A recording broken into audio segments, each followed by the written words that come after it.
जय हिंद मित्रों। हिंदी पाठशाला के ऑडियो प्रोग्राम में आप सभी मित्रों का हार्दिक स्वागत है। जैसा कि आपको पता है कि इस महामारी के बीच ही चीन और भारत के बीच तनातनी का माहौल चल रहा है।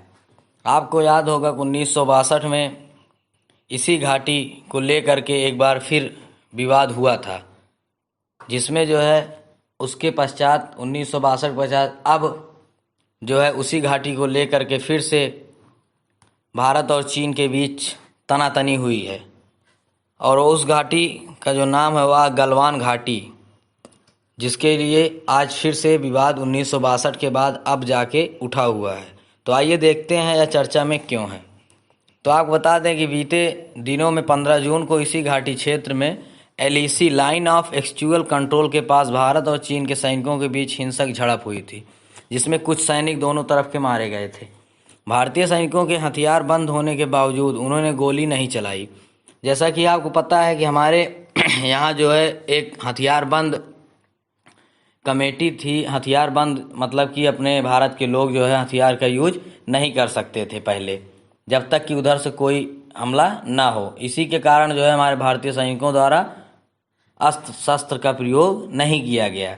बाद में केंद्रीय विदेश मंत्री ने दोनों देशों के बीच 1996 और 2005 में हुए इस हथियार बंद समझौते के चलते हथियार इस्तेमाल न करने को जायज़ बताया।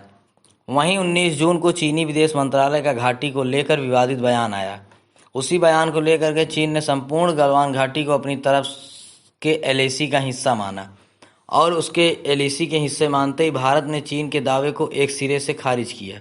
1962 के बाद पहली बार गलवान घाटी को लेकर फिर से विवाद उठा।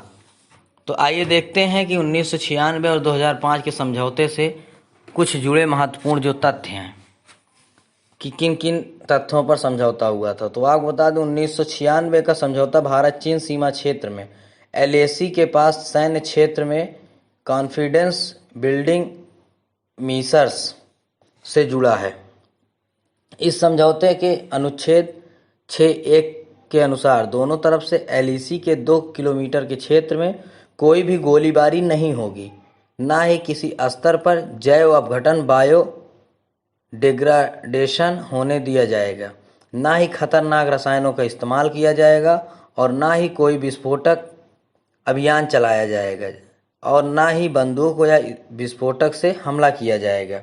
इन्हीं चीज़ों को लेकर समझौता हुआ। इसी के बाद अनुच्छेद 6(4) के अनुसार यदि एलएसी पर किसी प्रकार के मतभेद के चलते दोनों पक्ष की सेना के आमने सामने होने की नौबत आती है, तो ये ऐसा करने से बचने का विकल्प अपनाएंगे और स्थिति को और बिगड़ने से बचाने के लिए हर संभव प्रयास करेंगे। दोनों पक्ष कूटनीतिक या अन्य किसी उपलब्ध साधन के जरिए इस स्थिति की समीक्षा करेंगे और तनाव कम करेंगे। फिर 1996 के ही समझौते के अनुच्छेद 9(1) के अनुसार इस समझौते के कुछ प्रावधानों का पूरी तरह अमल में आना इस पर निर्भर करेगा कि दोनों पक्ष भारत चीन सीमा क्षेत्र में एलएसी के संदर्भ में साझा मत रखते हैं या नहीं। दोनों पक्ष एलएसी से जुड़े स्पष्टता और पुष्टि की प्रक्रिया को अपनाने पर सहमत होते हैं या नहीं। फिर 2005 के समझौते के अनुच्छेद 1 के अनुसार दोनों पक्ष शांतिपूर्ण और दोस्ताना बातचीत से सीमा विवादों को सुलझाएंगे। दोनों पक्ष ना तो सैन्य ताकत का प्रयोग करेंगे और ना ही किसी भी माध्यम से ऐसा करने की एक दूसरे को धमकी देंगे।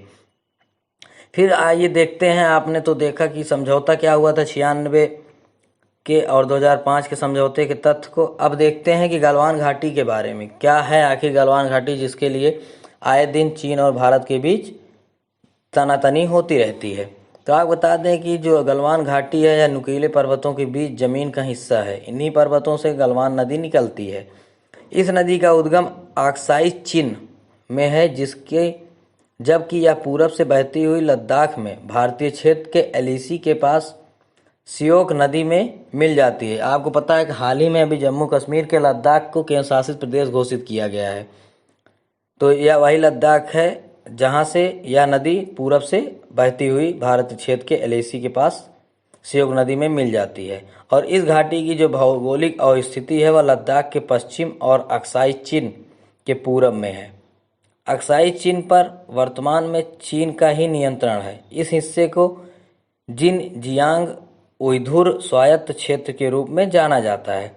इसके पश्चिमी छोर पर श्योक नदी और डारबुक श्योक दौलत बेग ओल्डी सड़क है और अक्साई चीन पर वर्तमान चीन का नियंत्रण है। उसके बाद इसका पूर्वी सिरा चीन के जिनायांग तिब्बत सड़क के पास में ही है। इस सड़क को अब G219 हाईवे कहा जाता है। तो जैसा कि आप लोगों ने देखा कि गलवान घाटी क्या है और गलवान घाटी के किन किन क्षेत्रों को लेकर के हमेशा आए दिन झगड़ा होता रहता है। चीन अपना कौन से दावे करते हैं और भारत कौन से दावा करता है कि वह क्षेत्र मेरा है। और जो समझौता हुआ था 1996 में और 2005 के शस्त्र का प्रयोग कब किया जाएगा, किन परिस्थितियों में किया जाएगा, तो आपने देखा कि किन किन बातों को लेकर के हमेशा भारत और चीन के बीच झगड़ा होता रहता है। तो धन्यवाद मित्रों। अगर आपको हमारा यह वीडियो अच्छा लगता है तो आप लोग हमारे चैनल को सब्सक्राइब करें एवं बेल आइकन दबाना न भूलें, जिससे कि आने वाली सभी तत्कालिक घटनाओं से जुड़े वीडियो आप तक आसानी से पहुंच सकें। धन्यवाद।